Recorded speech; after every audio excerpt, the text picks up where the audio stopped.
After reading this module, you shall be able to gain an insight about microeconomics, understand the various concepts of microeconomic theory, including consumer choice, firms' objectives, their pricing strategies, and also identify the normative issues of welfare in microeconomic theory. We will also be analyzing the various causes of market failure.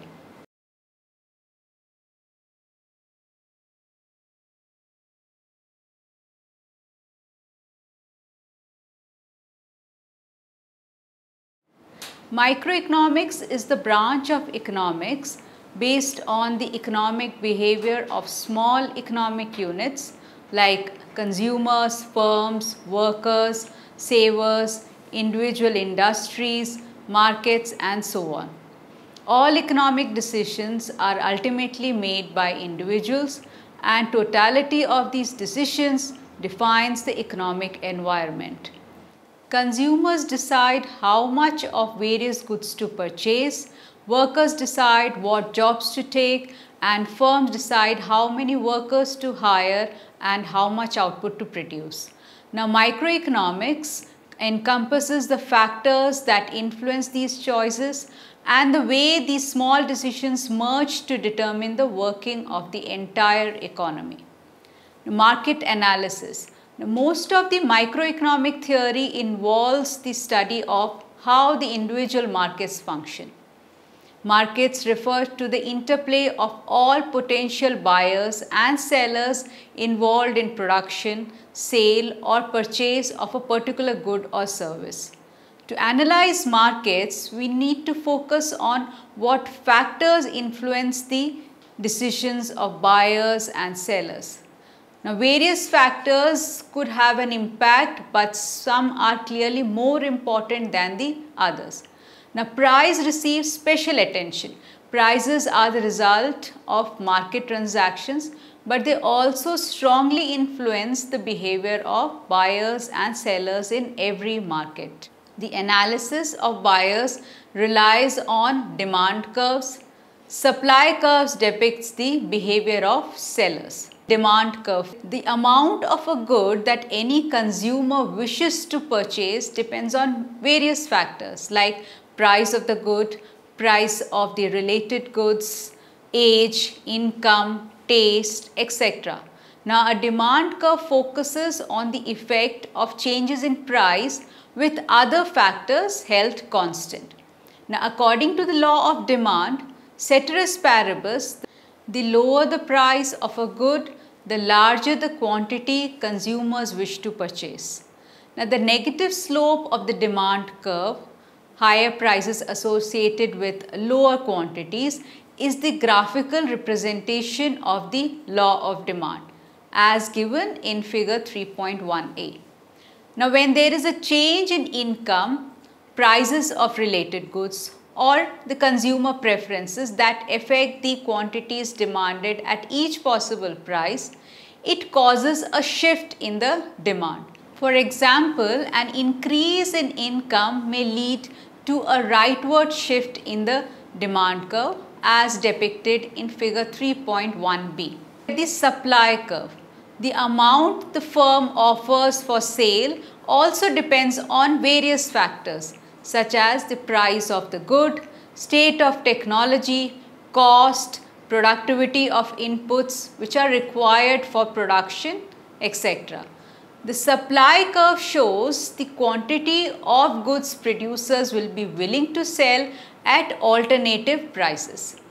It generally slopes upwards as given in figure 3.2a, indicating that output will increase at a higher price. Now, a shift in the supply curve arises when the underlying factors influencing the supply like technology, prices of inputs change. Now, as shown in figure 3.2b, a technological change may cause the supply curve to shift to the right. Market equilibrium. Now, we have just seen that the demand curve shows what consumers wish to purchase at various prices, and the supply curve shows what producers wish to sell. Now, when the two are put together, there is only one price at which the quantity the consumers wish to purchase equals the quantity that firms wish to sell. The intersection identifies the equilibrium price and quantity in the market. A basic conclusion of microeconomic theory is that market forces left to themselves will tend to establish this equilibrium price and quantity. As illustrated in figure 3.3, we see that E is the equilibrium point at price P and quantity Q. The elasticity of demand. Now, what is elasticity of demand? Elasticity measures the sensitivity of one variable to another. The price elasticity of demand measures the percentage change in quantity demanded resulting from 1% increase in the price of that good. It is denoted by EP, which shows that percentage change in Q divided by percentage change in P. The percentage change in a variable is the absolute change in the variable divided by the original level of the variable. In other words, EP is equal to delta Q upon Q divided by delta P upon P. The price elasticity of demand is usually a negative number. Now, when the price of a good increases, the quantity demanded usually falls. Thus, delta Q upon delta P is negative, as is EP. When the price elasticity is greater than 1, demand is price elastic because the percentage decline in quantity demanded is greater than the percentage increase in the price. Now, if the price elasticity is less than 1 in magnitude, demand is said to be price inelastic. In general, the price elasticity of demand for a good depends on the availability of other goods that can be substituted for it.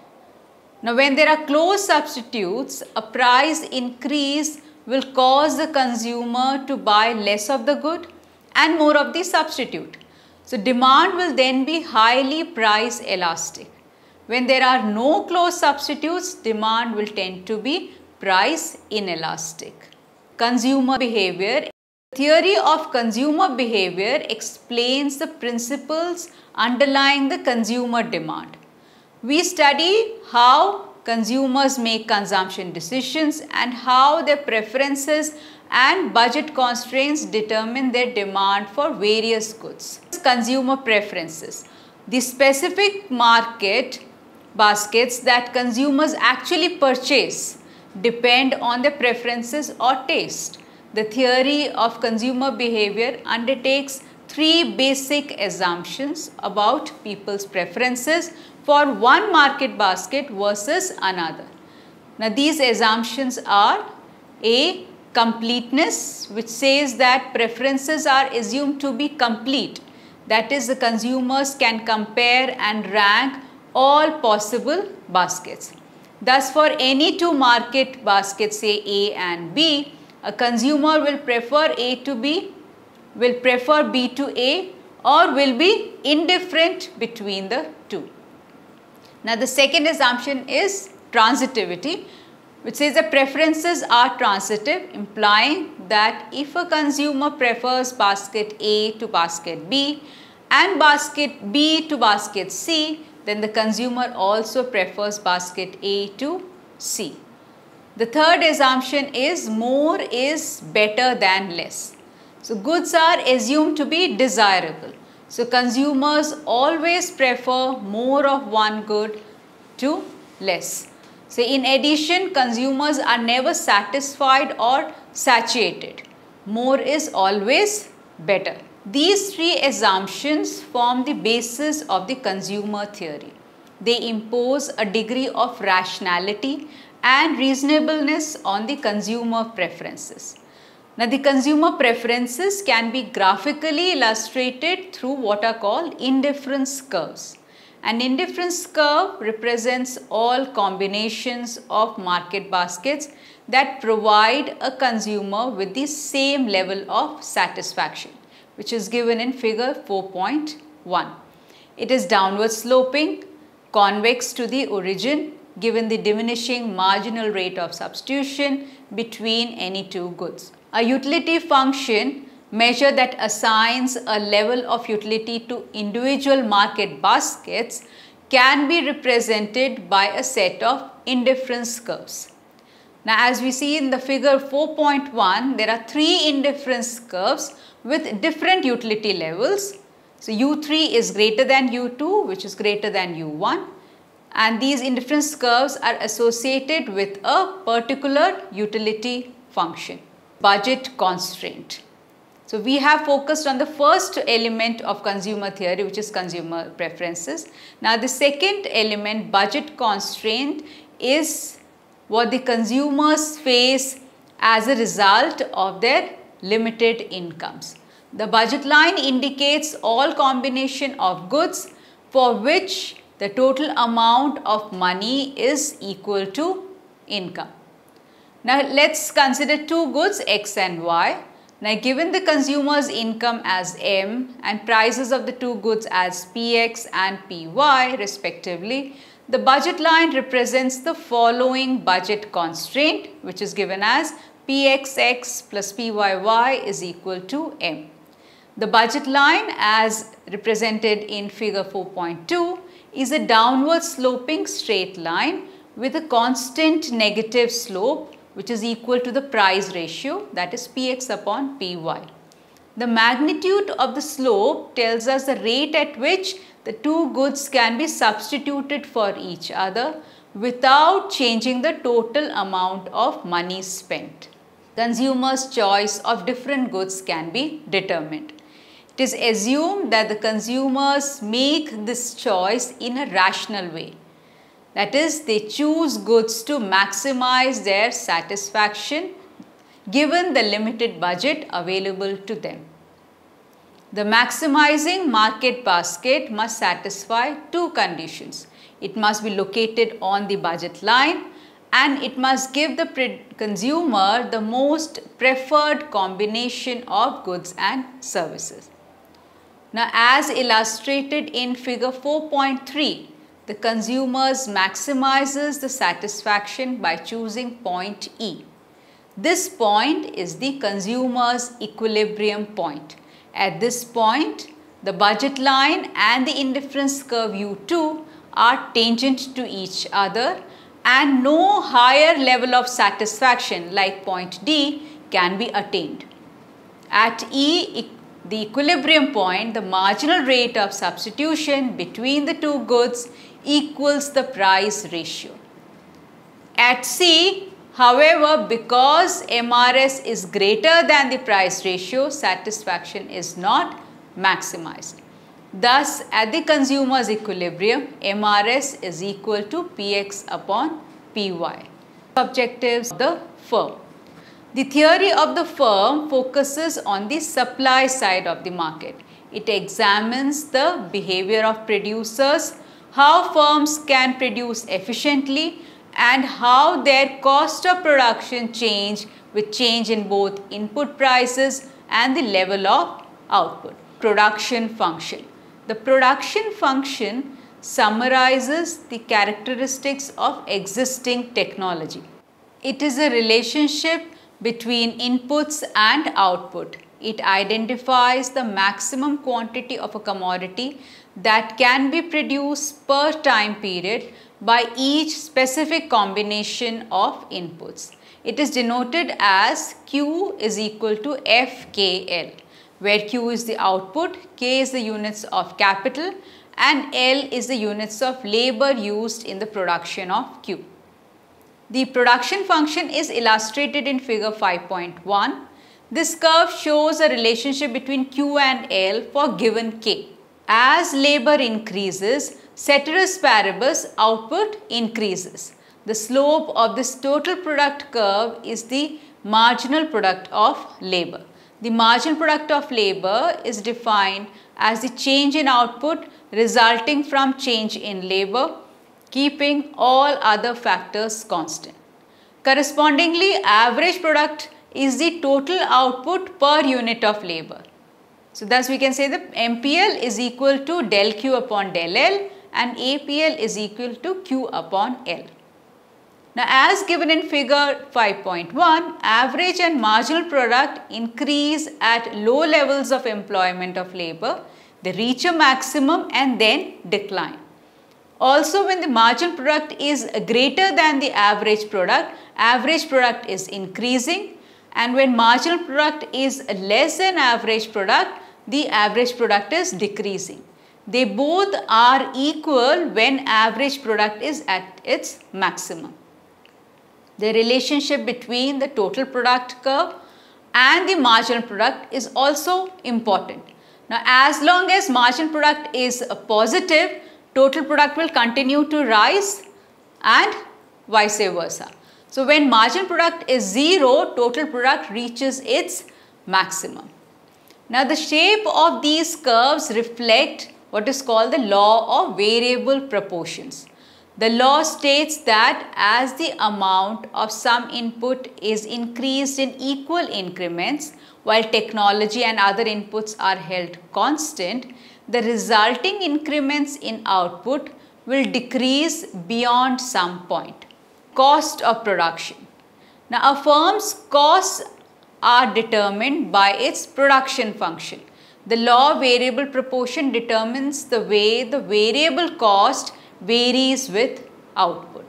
Now, figure 5.2a depicts the various short run cost curves, that is average total cost and marginal cost. The average and marginal cost are U-shaped. When the marginal cost is below average cost declines and vice versa. Now, when average cost is at a minimum, marginal cost is equal to average cost. The long run average cost curve is an envelope of short run cost curves as given in figure 5.2b. It is the lowest average cost attainable when all inputs are variable. It is also U-shaped curve depicting economies and diseconomies of scale. The minimum point of the long run average cost curve corresponds to the optimum level of output at which the capacity is fully utilized. Many firms produce more than one product which may be closely linked to one another. In such cases, a firm is likely to enjoy production or cost advantages. Two situations can arise: economies of scope and diseconomies of scope. Economies of scope are present when the joint output of a single firm is greater than the output that could be achieved by two different firms, each producing a single product. And in contrast, if a firm's joint output is less than that which could be achieved by separate firms, then its production process involves diseconomies of scope. Pricing and output decisions under different market structure. First important market structure is perfect competition. Now, in perfect competition, there are a very large number of firms in the industry and the product is homogeneous. Competition is perfect in the sense that every firm considers that it can sell any amount of output it wishes at the going market price, which cannot be affected by the individual producers whose share in the market is very small. Thus, although competition is perfect, there is no rivalry among the individual firms. Each firm decides its level of output, ignoring the others in the industry. The products of the firms are perfect substitutes for one another, so that the price elasticity of the demand curve of the individual firm is infinite. Entry is free and easy. Monopoly. In a monopoly situation, there is only one firm in the industry and there are no close substitutes for the product of the monopolist. The demand of the monopolist coincides with the industry demand, which has a finite price elasticity, and entry is blockaded. We also have what is called monopolistic competitive market structure. In such a market structure, there are very large number of firms, but the product is somewhat differentiated. Hence, the demand of the individual firm has a negative slope, but its price elasticity is high due to the existence of close substitutes produced by other firms in the industry. Now, despite the existence of close substitutes, each firm acts atomistically, ignoring the competitors' reactions because there are too many of them, and each one would be very little affected by the actions of any other competitor. Thus, each seller thinks that he would keep some of his customers if he raised his price, and he would increase his sales but not much if he lowered his price. So, his demand curve has a high price elasticity but is not perfectly elastic because of the attachment of customers to the slightly differentiated product he offers. Entry is free and easy in such an industry. Oligopoly. Now, oligopoly is an industry structure characterized by a few large firms producing most or all of the output of some product. Examples include automobiles, steel, electrical equipment industries, etc. Now, the characteristic of oligopoly that distinguishes it from the other market structures is the mutual interdependence of firms in the industry. Because there are only a few firms, each realizes its actions will affect its rivals. Therefore, any price or output decision a firm makes must be made with the thought of its rivals in mind and with some sort of guess about how rivals will respond. Since firms can never be sure how rivals will react, they will make decisions in the presence of uncertainty. The nature of an oligopolistic market makes it impossible for economists to develop a single model that is applicable to all industries exhibiting oligopolistic characteristics. Instead, economists have developed several theories of oligopoly, each with different behavioral assumptions about how an oligopolist believes its rivals will react and how they actually do react. The implication of these models also vary since the assumptions made about rival behavior differ. And when assumptions vary, more outcomes become possible. So, oligopoly models have been broadly differentiated as non-collusive models of Cournot, Bertrand, Stackelberg, Chamberlain, Sweezy, collusive models like cartels, price leadership, etc. Now, non-collusive oligopoly is a market where firms work independently and strategically by recognizing the mutual interdependence. Whereas collusive oligopoly is one where firms maximize their joint profits by entering into a collusive agreement to restrict competition and to avoid uncertainties arising from oligopolistic interdependence. Bilateral monopoly. Now, bilateral monopoly is a market consisting of a single seller, that is monopolist, and a single buyer, which is monopsonist. For example, if a single firm produced all the copper in a country and if only one firm used this metal, the copper market would be a bilateral monopoly market. The equilibrium in such a market cannot be determined by the traditional tools of demand and supply. Economic analysis can only define the range within which the price will eventually be settled. So, the precise level of the price and output, however, will ultimately be defined by non-economic factors such as the bargaining power, skill and other strategies of the participant firms. Under conditions of bilateral monopoly, economic analysis leads to indeterminacy, which is finally resolved by exogenous factors. Pricing strategy. Now, price theory pertains to the determination of prices of goods and services by firms. It is based not only on the cost of product but also on profit margin and a holistic view of the market and future viability. A range of pricing strategy can be employed by a business firm when selling a good or service. These include marginal cost pricing, markup pricing, price discrimination, factor pricing and peak load pricing. Now, what is marginal cost pricing? Now, marginal cost pricing is a pricing technique in which the price of a product is set equal to its marginal cost. That is the extra cost of producing an extra unit of output. By this policy, a producer charges for each product unit sold only the addition to total cost resulting from materials and direct labor. Market pricing is also another pricing method, which is a strategy the firm uses to maximize profits. In this method, the firm estimates the average cost of production and then adds a predetermined percentage markup or profit margin.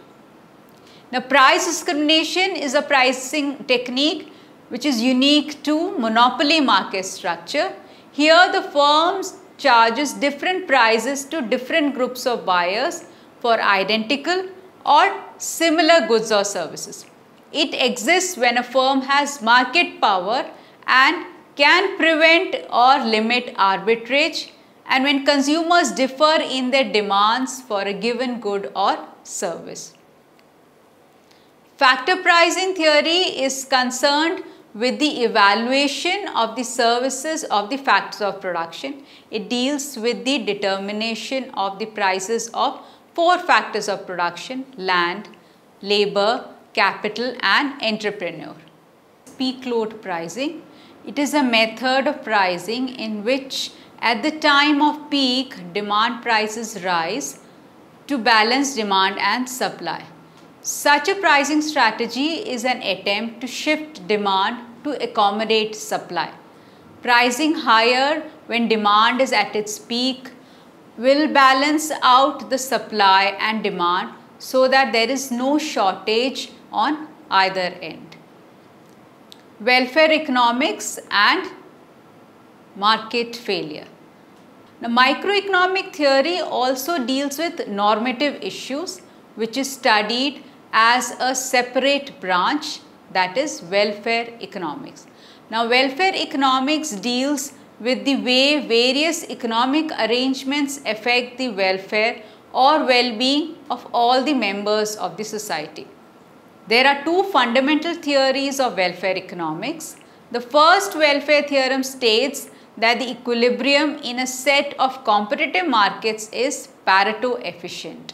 According to the second theorem of welfare economics, as long as preferences are convex, then every Pareto efficient allocation can be supported as a competitive equilibrium. Now, economists often use social welfare functions of one kind or another to represent distributional judgments about allocations. Now, as long as the social welfare function is increasing in each individual's utility, a welfare maximum will be Pareto efficient.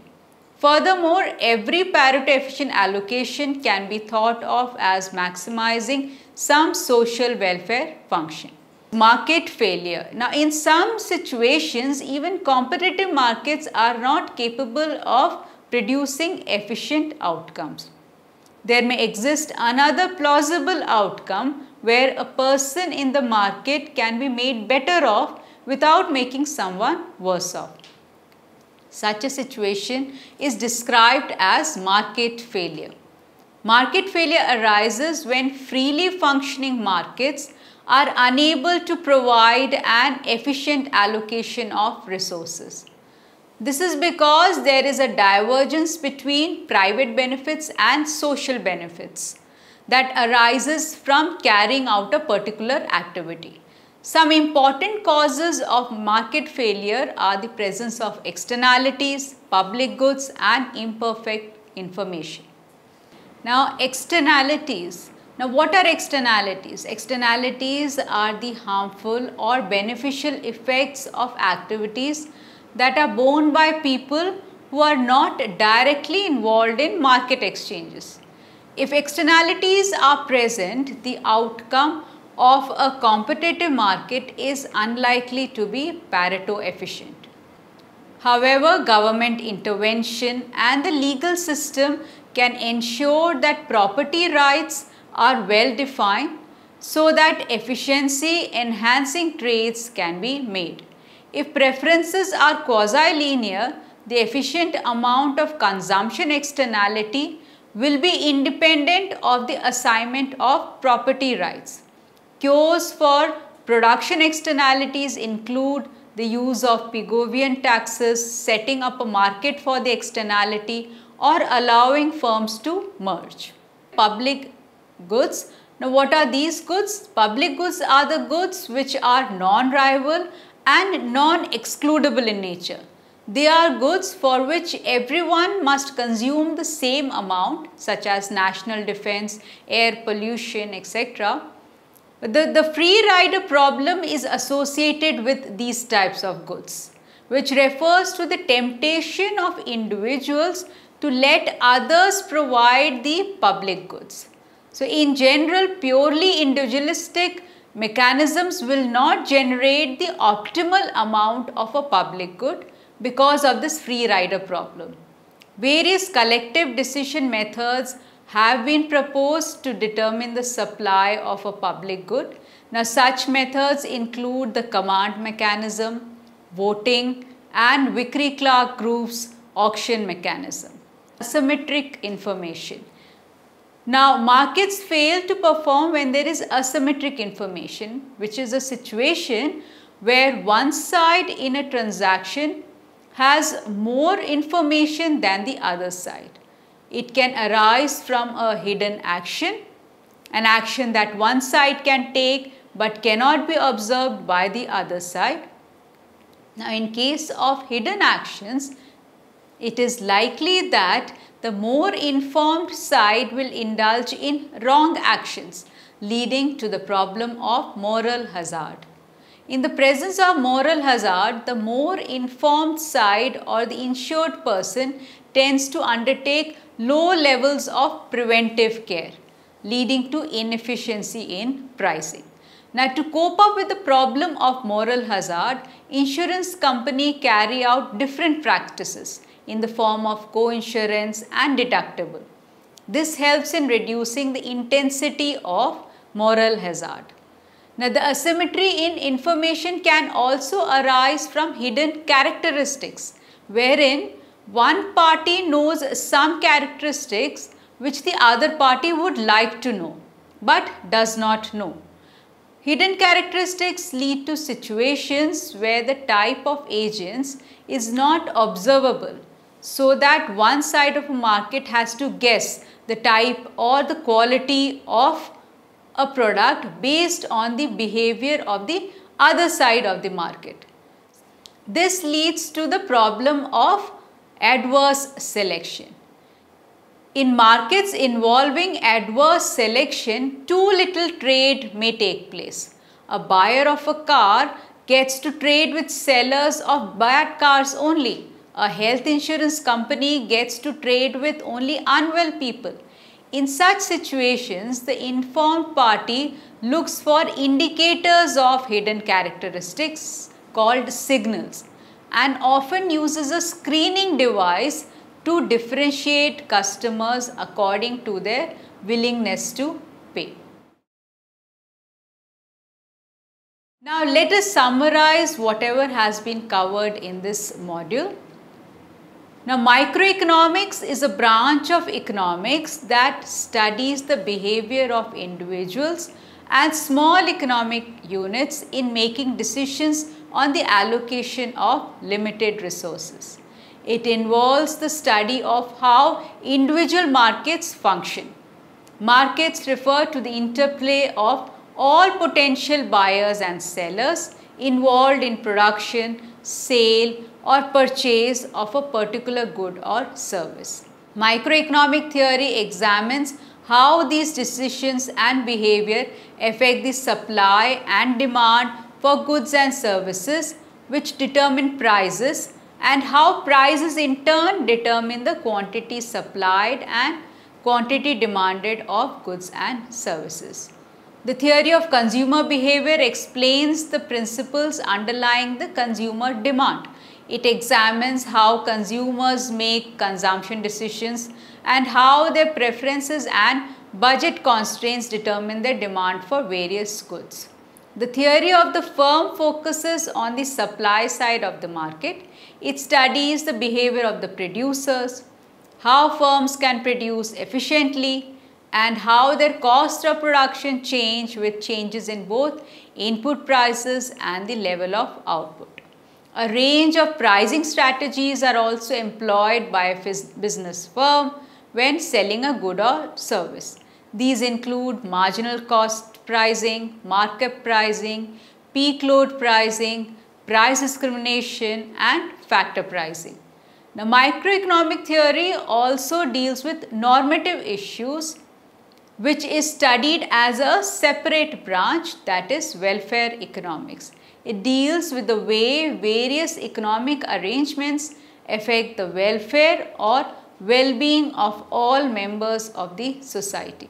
In some situations, even competitive markets are not capable of producing efficient outcomes. Such a situation is described as market failure, which may be caused due to the presence of externalities, public goods, and imperfect information.